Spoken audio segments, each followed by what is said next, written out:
I think we all know how climate vulnerable Pakistan is. World Bank had put out a report a couple of years ago, which is on the CCDR, the Country Climate and Development Report, which says that Pakistan's needs to address climate change vulnerabilities up till 2030, the need was close to $350 billion. And out of which $153 billion relates to adaptation and resilience, and another $197 billion for deep decarbonization. So these numbers are quite staggering. And we're already sitting in 2025.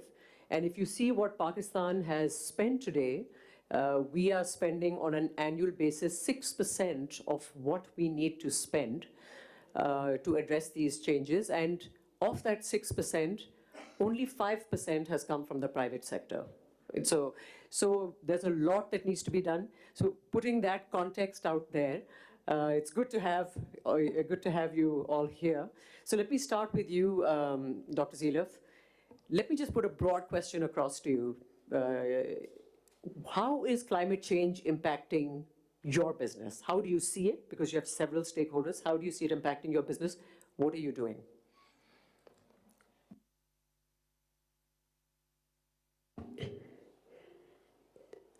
I believe everybody here would agree with me that our youth are our hope. They are the aspiration for the change that we desire. And they are also my consumers, our consumers. And the sustainability of my business depends on that. So, and yet, when I look at the vulnerabilities, not just of the youth, but of the nation, the biggest vulnerability being food insecurity. And that, to me, is the most key existential problem that we would be facing. So food insecurity is something that not only is going to be affecting my business, it also affects everybody's business, but specifically, say, for my business, because it is my consumer that is going to be driving my business. So if we look at what instead of going into the reasons for food insecurity, I think I will wrap it just because we have a short panel now. Our agriculture is under threat. And if we look at my supply chain, you were specifically asking about my supply chain. We are, the largest food FMCG from Pakistan. 90% of my core ingredients come from nature. So, firstly, it was my consumer.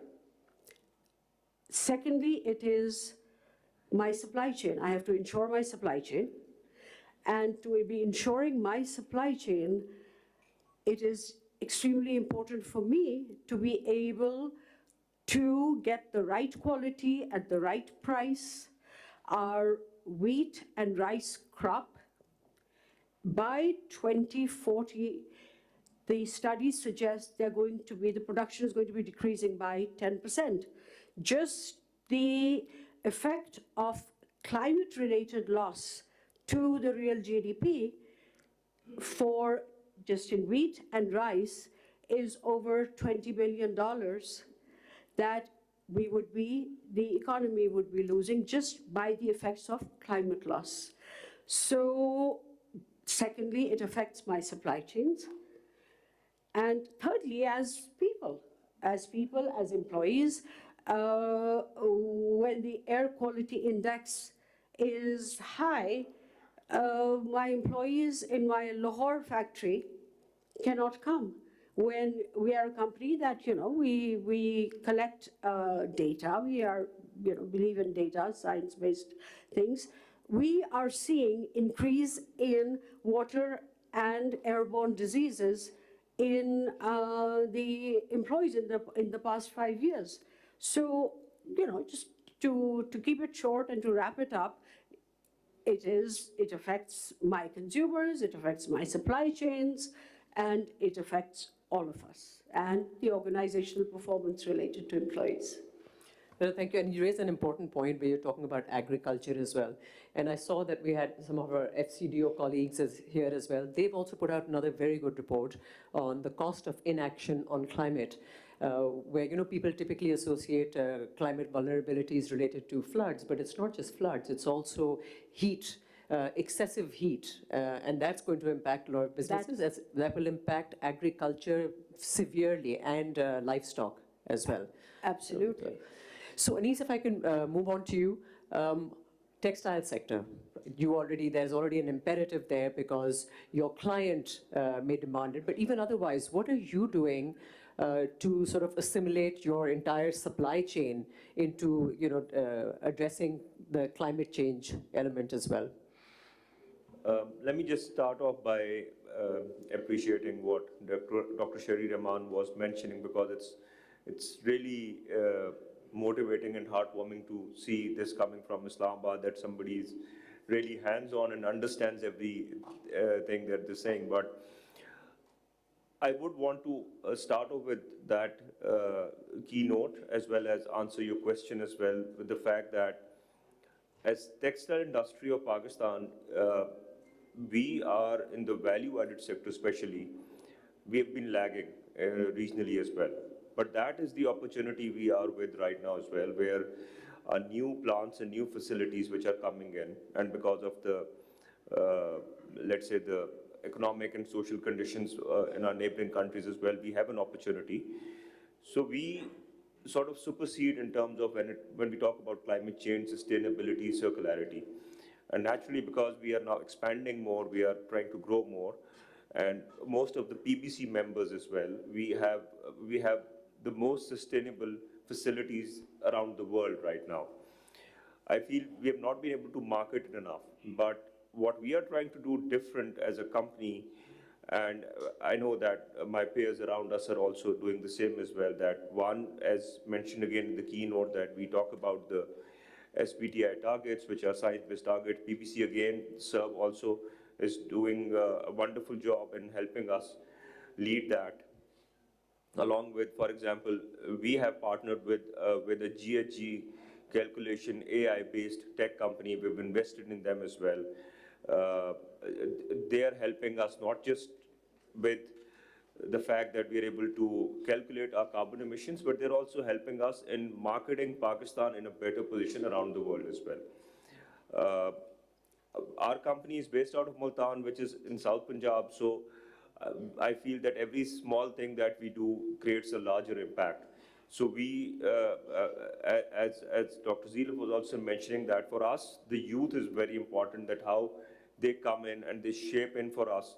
So we try and engage the communities. We try and engage our not just workers, but their families as well. We try and go to the schools as well, where we try and highlight to the generations coming in how important this is. And, like I was mentioning to you before as well, that my office room is right now filled up with my daughters making everything sustainable for me. So that's a win, because our generation has not experienced that. And I think as the textile industry of Pakistan, we are very well placed. We are pioneering as well. Agreed with the senator that this is happening more for large businesses, but this is the responsibility of these large businesses like us also, that we push it through now our supply chain as well. Just like our brands have done it to us, we now do it for our supply chains, and we make them more sustainable as well. And again, with organizations like PBC, the activities of CERB, the PBC members are at least doing this, I can assure you that. So, in terms of specific initiatives, a lot of people are doing energy, for example, but energy is a simple ROI also, so people can see that. But there are other initiatives that businesses have to take which are costly, right? So, do you think it's being driven because the client is demanding it, or people are voluntarily moving towards doing something like that? Let me just start off with the fact that from my own experience of these 20 years in work, sustainability and the investments in sustainability is a business case. It is not a brand or customer driven. And the second thing which adds on to it is that you really have your heart in it. You really want to do it with your heart. You don't want to do it because you want to impress somebody or you want to, maybe have a better clientele on board. You do it with your heart. And, let me just share it candidly out here that, I'm a late entrant into this sustainability world. I was fortunate enough that Musaddiq Saab let me visit his facility. And that is how I was able to understand where the world is going to and how we have to do it from our heart. So people like him have really led the change in Pakistan textile industry. It's just for us to market it better and grow better on that. Thank you. And I think that's where, like people like Nazish and CERB are helping, because you're actually pulling together a lot of the businesses and you're showcasing some of the best practices for others to follow, because that's where it has to start from. So Nazish, because you through CERB have an sort of a umbrella kind of overview on what businesses are doing, what are the key trends that you are seeing that businesses are moving towards on the climate change front?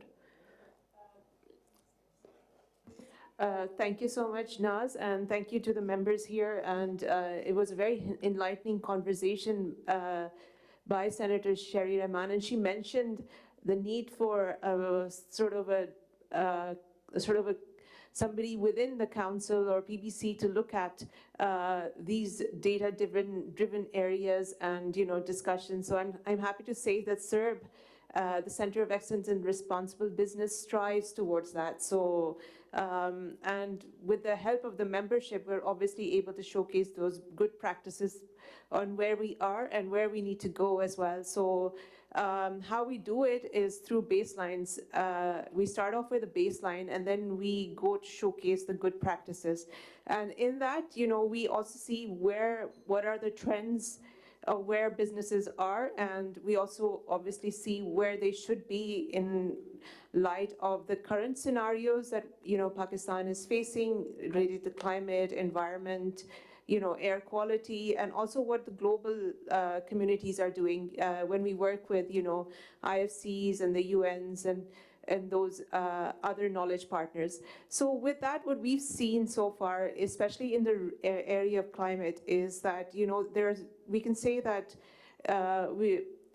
the trends shows that there's a need to focus on 3 areas. First is mitigation, which is emission reduction and energy efficiency.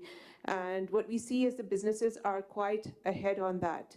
But even in mitigation, when we're talking about energy efficiency and going towards renewable, there's also a need to focus, as Anis said, on our supply chain as well and where they stand. We know that the transport industry, largely in Pakistan, is very informal, and through contractors that we deal with, there's different types of quality of fuel depending on where they get their fuel from. So that's one area that there's a need to focus for industry. The other area, which the Senator Sherry Rahman mentioned as well, is recycling, and and the use of the recycling, reuse, and the repair part, which she said is a jugaad. That is also still very informal, and perhaps we can work on solutions to make that area formal as well. So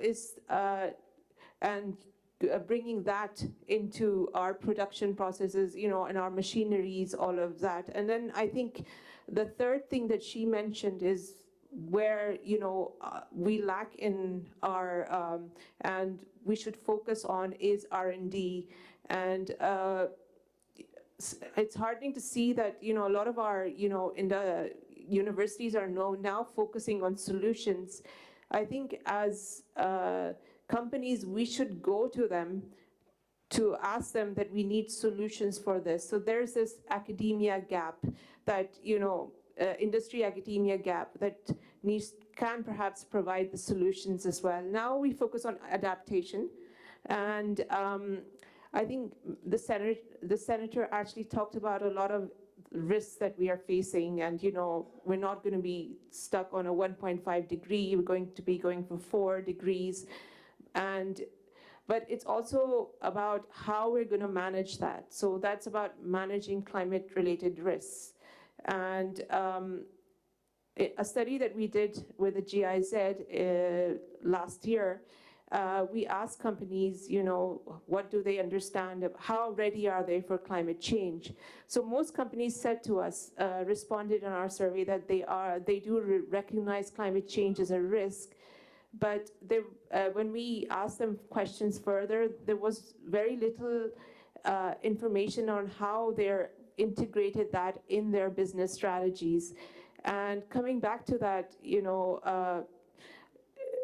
and data-driven disclosures, as Senator Sherry Rahman mentioned as well, we as a country will be required to start reporting through the IFRS on our climate-related risks, depending in the next 2-3 years. The large listed companies will be right now, then smaller listed companies, then non-listed companies. So we need to now integrate that in the risk registers. So I could go on and on, but I'm gonna. So, I mean, what you're saying is, and I remember you'd mentioned earlier that one of the sectors that's moved ahead faster is the textile sector, right? Yes. You said that I think some companies have signed up to the net zero, the sort of movement by 2050. Yeah. But the place where companies are generally lagging is on addressing climate risks. Everyone knows that they're there, but there's nothing specifically happening in companies. But now through the IFRS, they will have to start disclosing on that side. So I think from a regulatory perspective, you're right. Probably there's going to be more and more asks on this side. I know that even with the central bank, they have come up with, they had green banking guidelines, but I think the intent there too is at some point that they will start moving from guidelines to more, something a little more concrete in terms of demanding action from their regulators as well. Yeah. So, Zeelaf, coming back to you, what do you think, and maybe you too, Anis, either one of you, anything on the policy side that you think the government should be doing? Is there an ask? What should they be doing on this side? You want to go first? I think one of the things which the Senator also mentioned was that the renewable energy investments need to be done.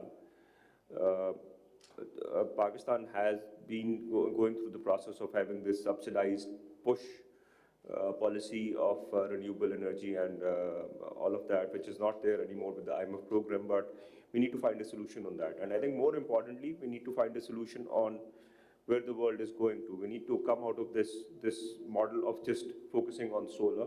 There are many other renewables, and as private companies, we're doing it. But as a country, we need to do better. And just taking, because the opportunity, I have the mic, I just wanted to again take what the Senator said, that we as businesses do not market this point enough, that we are running highly female-oriented plants and we are highly sustainable and all that. So we as B2B companies, in our capacities, we do it, and we're very proud of it as well. So I just wanted to put it out there. Yeah. And to add to what Anis just said, another point that was mentioned was about being able, with the kind of muscle and leverage that the big companies have, being able to, the message of sustainability needs to be woven into our brand messages. And actually, I'm very happy to say that all the responsible companies have been doing that. I mean, whether it was, she was talking about the gender equality messages, she was talking about the sustainability messages, and we are even winning awards in places like Cannes on the kind of work that we are doing specifically about messages such as that. But coming to your question about the government policy, yes, incentivizing good practices is certainly a way to go. Even simple things like tax credits for, so what are our issues? Say a company like EBM, yes, we have, with our 3P philosophy for like decades, people, planet, profit is part of our DNA. Yet, what are we doing differently now? Exactly what we were talking about is now we are setting science-based targets that we are supposed to be achieving to mitigate the effect so that you can also then be showcasing about it. Water scarcity, huge issue, okay? Effluent treatment plants. So what I'm coming to is these need to be recognized and incentivized. It can be done by ways of whether it is tax credits, because typically the way it goes is you are penalized for what not is being done. So even if it is in the policy, it's not incentivized to be doing the right thing. It is getting you for the simple example. I mean, even if yes, you have to have the revenue because of the IMF conditions, something like WPPF, right? That's not something that is not supposed to be creating the revenue where your budget is concerned. Give the companies credit for that if they are following the practices, the good practices that this. R&D, it is the private sector that is investing in R&D and innovations. That's exactly what companies, like most of the companies here and our companies are doing. We are researching with academia interesting projects, such as with the Hisar Institute of Water. We are actually investing in a project where they are studying, because they believe talking about greenhouse gas emissions is passé now because it's done. Talk about water, because that's where the scarcity lies. So there's a project on not just the technology, but also psychology and community engagement related to water. So support processes, and then what the government does is the ideas that come out of such incubators to scale, to be able to scale those. So, public-private partnership extremely important. No, I think that's an important point, and I know we're running out of time, Hassan, so I'm just going to wrap this up. But no, thank you for that, because I think you make important points in terms of there's a lot of facets to this whole climate change element, right? Whether you take it from the water side, from so many sides. So one can continue to talk about that, but yes, rewarding good behavior is certainly there from the government's perspective. I think we have more big businesses sitting here, but the bulk of the country is made up of SMEs and MSMEs. So I think it's very important, and if big businesses can play that role to start pushing down those same practices that are being, towards them, that's when you create that awareness and you pull them into this chain as well.